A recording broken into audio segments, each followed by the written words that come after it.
So, Mr. David Ellingsen, how are you, my friend? Good morning, Mike. I'm good. Really good. Good. So I just wanted to chat a little bit with you today about this workshop series that we're putting on with the art gallery and with Dazed and Confucius, yourself and Penny Lane. And we've done the first one, and I think everybody really enjoyed it, but I just wanted to tell the world, that we are doing 3 more of these, and Yes. these workshops essentially are, I mean, I don't want to put words in your mouth, but from my understanding and what I got out of the first one, they're the boring stuff about, about being an artist, because everybody wants to, all artists want to be artists. They want to be making, they want to be creating. For sure. But there is so much more to it that, I mean, I use boring stuff as sort of like all of those other things that maybe you don't necessarily either think about or you don't want to spend your time doing. For sure. Yeah. Yeah, I think, and you're absolutely right. They're all sort of the brass tacks, the business side of running a successful artist studio, which really, I can barely think of an exception to all of the, by now I've worked with hundreds of artists, and pretty much every single one, really all they want to do is work in the studio and make new work, just like you said. All of this stuff, marketing, social media, all of these things, it's just, it's often like, nails on a chalkboard for most artists. But, if you've got certain goals that you want to achieve with your work, you need to get down and address many or most of these items that we talk about. And whether you do that yourself, or whether you have somebody you work with, or you hire an assistant, or your husband does it, or whatever that is, we're not concerned about, how the actual work gets done. We're concerned about helping artists to get there and advising them on the steps to take to reach the goals that they have set for themselves. Right. The stuff that they don't know that maybe they don't even know that they're not doing it. Like, a lot of times they think, I've got an Instagram account, I've got a website, but it's how to use those tools most effectively and get the content produced to use those tools properly. Because I think one of them that the next one that's social media writing. Yes, how it looks is the next one, I believe. Right.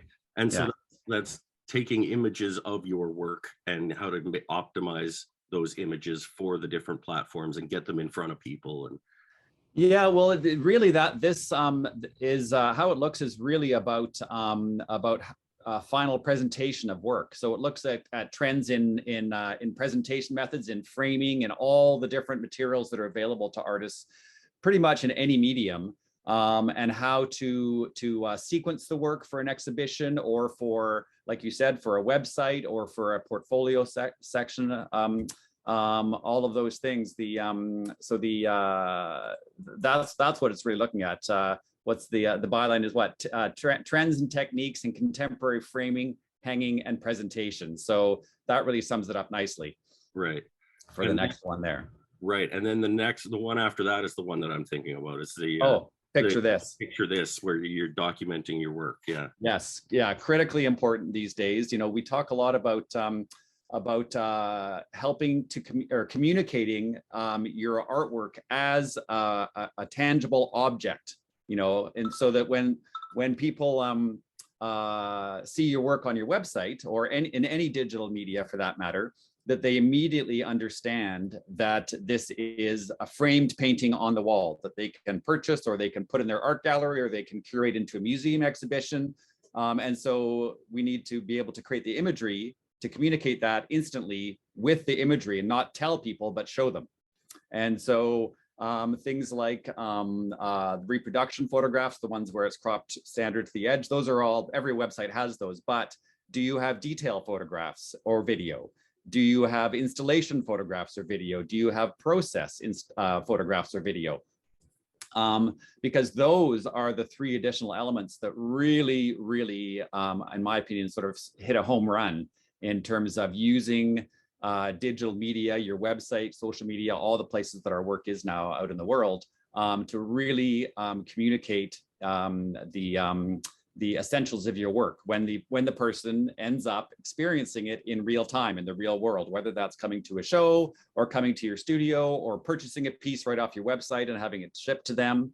We want to try to let them know what that's like as closely as possible through the digital world. It's just become so much easier for people. Like, we all have really good cameras in our pockets at all times, and we all have, like, we have the tools at our disposal, like even websites themselves, all those, you know, Wix and Squarespace and all the, like, you can do all this. You used to be able to hire you used to have to hire professional this and professional this and professional this.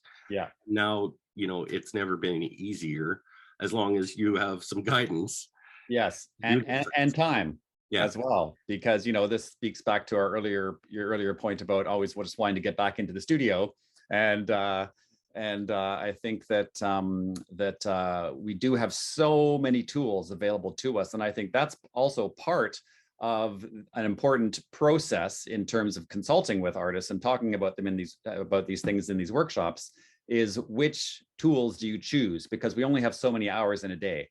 And we all think, oh, Instagram's free, and, you know, a Wix website is free, and all these things, but they may be free in terms of dollars in your wallet, but they're certainly not free in terms of time. And what's more important than that? Right, and determining the value of that time is, and the return on investment of that time that Absolutely. You can get out of these platforms as well. For sure. So if you only have 3 tools to choose from that are appropriate for you and the work that you make and the market that you're looking at, then, you know, you want to try and choose the right ones that are going to be the most effective for you. Yeah. And then, so the last one is writing. Yes, how it sounds. We've gone from the images to the words. Yes. Yeah, for sure. What does that entail? Well, that just looks at the writing around an artist's practice, because we do need writing to support the work as well. You know, I mean, essentially, people come and they see an artist's work, and that definitely is the first step in engaging with an artist's work.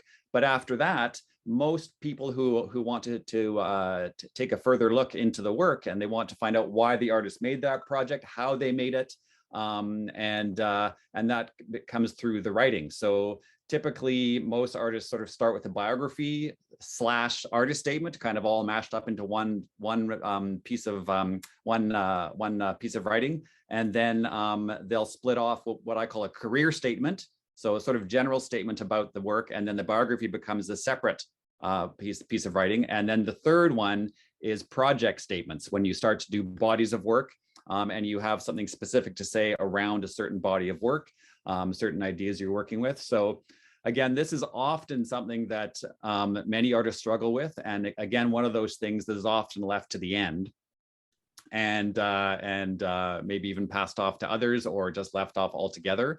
But when you get to a certain stage in your career, it's really, really important. It also has lots of other tangible benefits, like search engine optimization. If you take those texts you write and get them onto your website, well, search engines can start to grab onto the terminology and the wording that you're using, and use your website as a return for when somebody is searching for that type of thing. Right. So there's multiple benefits from having really succinct, clear writing around around the work that you make. Yeah.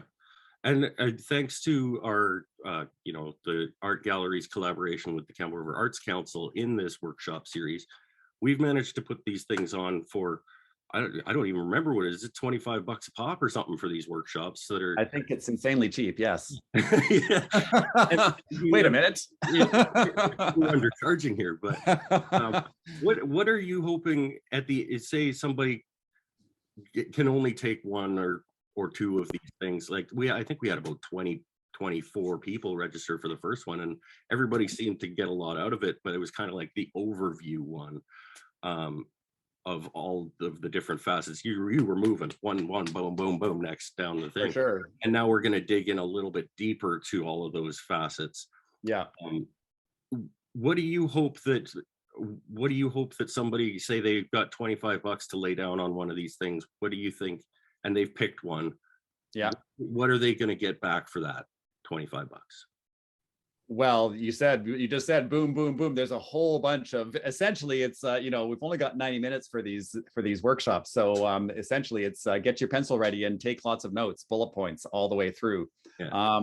And for many artists, you know, these things, some of the stuff that will in all of these workshops, some of it will be stuff that they've heard before, or they're actually have incorporated already into their studio practice. And there'll be other things that they have not thought of or haven't taken through to the end. So I think those are the things for each artist. You've got to be ready to pay attention to those things that you personally need. Every artist is so distinct and so precise in what they need for their practice, and perhaps some of the tools that they're missing or ones that need to be reevaluated and relaunched. So I think that's really probably the most important thing when you're coming to these workshops. But really for each subject, we've got how it looks, and picture this, and how it sounds. I mean, you know, definitely choose the one where you feel there's the most holes in your practice, and get the benefit from that. Yeah, I know for the first one, I personally, it really resonated with me. The as much as everybody loves spreadsheets, but the spreadsheet back end of like where your work is, and what it's called, and where it's gone, and the size, and just having this document of all of your work that you are doing. Because Yes. I think, me personally, I'll go in and I'll paint a bunch of stuff, and then they'll go out into the world. Mm-hmm. And somebody called me a little while ago and said, like, could you come and pick up these paintings that we've had on our walls at this, because I don't know how long they were supposed to be here, but we kind of need the space back. And I was like, oh, I totally had forgotten about these 4, 3 foot by 4 foot paintings that these people had for the last 5 years. Oh, for sure. It's that kind of documentation is really important as you go along. Again, this is where, for me, I think immediately of these practical applications of that type of stuff I've experienced when I was in Vancouver. One of the galleries that I showed work at went bankrupt, and the creditor had to come. They called all the artists that were involved with that, and we had to prove that was our artwork was on commission, or sorry, on consignment. So that means we had to have a delivery memo or a delivery contract. And so luckily I had all those, and I was able just to email them directly, and I got all 20 of my pieces back with no questions asked. But if I didn't have that, what a gong show that would have been. So so anyway, so it's there's some important stuff around that for sure. And that's something like I never would think of unless I took one of these types of workshops, that just reinforces all that back end stuff. So for sure. No, I'm happy that we're putting it on. Next one is April 23rd, and then we've got another one at the start of June and another one at the start of October. So I really encourage people to go check those out at our website, crartgallery.ca. And another thing that we don't talk about, that I only found out during the last thing, is that you come take this workshop, and then they have like access to you guys for like follow-up questions, and absolutely, and, if they need a little bit more support or whatever, they've got that built in to their registration. Yeah, that's what the whole Dazed and Confucius Artist Consulting, that's what the business is really built around. That's the nucleus, the heart of the business, is one-on-one artist consultations. So we meet with the artists from all around the world. I just talked to an artist in Australia yesterday, and in Illinois the day before, and like all over the place all the time through Zoom. And we do these one-on-one meetings, and they send us a little review of what they think is next steps for them and what we're going to talk about, and we get right down to it right away, and we pack a lot into an hour. So it's pretty nice to be able to have that support if you feel like you need it. We also have 30 minutes and 30-minute consultations and all kinds of stuff. dazedandconfucius.com. Well, I appreciate you taking a few minutes to talk to me about it today, David. I'm looking forward to the next 3. Unfortunately, I don't have to register for these because I hope I get access to them anyway. But that's right. Yeah, I'm looking forward to the next 3, and we will see you again soon. Thanks everybody for watching this, and I hope that you check them out. And if something catches your eye, if you think there's some gap in your artisanal practice, so to speak, you know, sign up for one of these things and hear right from the, from the horse's mouth. Sure. All right. I'll play the part. All right. Thank you, everybody. Okay, thanks, Mike.